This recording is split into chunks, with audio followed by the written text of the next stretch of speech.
इस वीडियो में हम चिल्लर के बारे में बात करने वाले हैं। जो हमारे चिल्लर हम यूज करते हैं वो चिल्लर कितने प्रकार के होते हैं। इन चिल्लर में जो कंप्रेसर यूज किए जाते हैं, इन कंप्रेसर के अनुसार ही हम इन चिल्लर्स को बताएंगे कि कौन कौन से प्रकार के ये चिल्लर होते हैं, इनकी कैपेसिटी कितनी होती है, इनमें कौन सा रेफ्रिजरेंट यूज किया जाता है और किस तरह से इनका जो कंप्रेसर है वो काम करता है। तो चलिए शुरू करते हैं हमारी इस वीडियो को। तो सबसे पहले बात करते हैं रेसिप्रोकेटिंग चिल्लर के बारे में। इस चिल्लर में जो कंप्रेसर यूज किया जाता है वो कंप्रेसर रेसिप्रोकेटिव होता है। जैसा कि आप स्क्रीन पे देख पा रहे हैं, जो हमारी गाड़ियों के इंजन में पिस्टन होता है, कुछ इस तरह का कंप्रेसर यहाँ पे यूज किया जाता है। इसमें एक पिस्टन होता है जो कि ऊपर और नीचे होके हमारी जो गैस है या रेफ्रिजरेंट है उसको कंप्रेस करने का काम करता है। अब इसमें एक तरफ से सक्शन लाइन जुड़ी होती है और दूसरी तरफ से इसमें डिस्चार्ज लाइन जुड़ी होती है। यहाँ पे इसमें दो अलग अलग वाल्व भी लगे रहते हैं। जब हमारा पिस्टन नीचे जाता है तो ये सक्शन लाइन ओपन हो जाती है, तो हमारा रेफ्रिजरेंट इस पिस्टन या कंप्रेसर के अंदर आता है और उसके बाद हमारा जब पिस्टन ये ऊपर जाता है और हमारे रेफ्रिजरेंट जो है वो कंप्रेस हो जाता है, तो उसके बाद हमारी जो डिस्चार्ज वाल है ये ओपन हो जाती है और हमारे रेफ्रिजरेंट को डिस्चार्ज लाइन में भेज देती है। अब रेसिप्रोकेटिंग चिल्लर की कैपेसिटी की बात की जाए तो ये 15 टीआर से लेके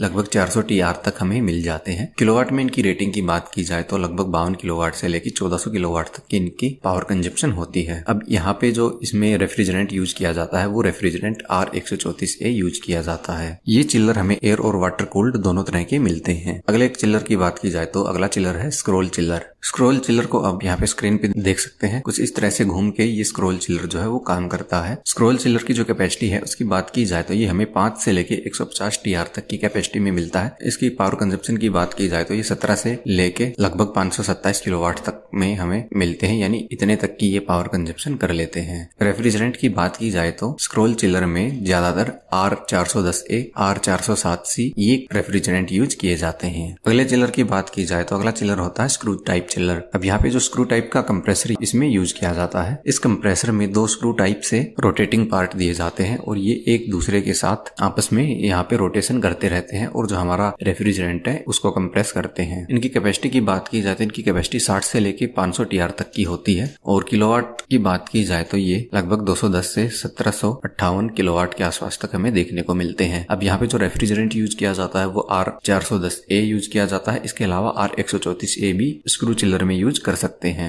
अगले चिल्लर की बात की जाए तो अगला चिल्लर जो होता है वो हमारा सेंट्रीफ्यूगल चिल्लर होता है। इसमें सेंट्रीफ्यूगल कंप्रेसर यूज किया जाता है। इसको आप यहाँ पे स्क्रीन पे भी देख सकते हैं। ये जो हमारे मोटरों के साथ पंप कनेक्ट होते हैं, कुछ उस तरह का ही कंप्रेसर होता है। इसमें एक इम्पेलर दिया जाता है जो कि हमारे रेफ्रिजरेंट को कंप्रेस करने का काम करता है। इसमें भी एक तरफ से सक्शन लाइन और दूसरी तरफ से डिस्चार्ज लाइन जुड़ी होती है। इसकी वर्किंग हमारे सेंट्रीफ्यूगल पंप की तरह ही होती है, उसी तरह से ये काम करता है। इसकी कैपेसिटी की बात की जाए तो ये 200 से लेकर 6000 टीआर तक हमें देखने को मिलते हैं और इनकी किलोवाट में पावर रेटिंग की बात की जाए तो ये लगभग 700 से लेके 21000 किलोवाट तक के हमें देखने को मिल जाते हैं। इनमें जो रेफ्रिजरेंट यूज किया जाता है वो R123, R134A ये दोनों रेफ्रिजरेंट यहाँ पे यूज किए जाते हैं। अब ये जो चिल्लर होता है ये भी हमें एयर कूल्ड और वाटर कूल्ड दोनों तरह से देखने को मिल जाते हैं। अगला जो इस वीडियो से जुड़ा अगर आपका कोई भी सवाल है तो आप हमें नीचे कमेंट में पूछ सकते हैं। इसके अलावा अगर आप चिल्लर प्लांट की सेफ्टी के बारे में जानना चाहते हैं तो इसके लिए आप हमारी राइट वाली वीडियो देख सकते हैं। इसके अलावा जो हमारे चिल्लर प्लांट के पैरामीटर हैं इनके बारे में भी आप जानना चाहते हैं तो इसके लिए आप हमारी लेफ्ट वाली वीडियो देख सकते हैं।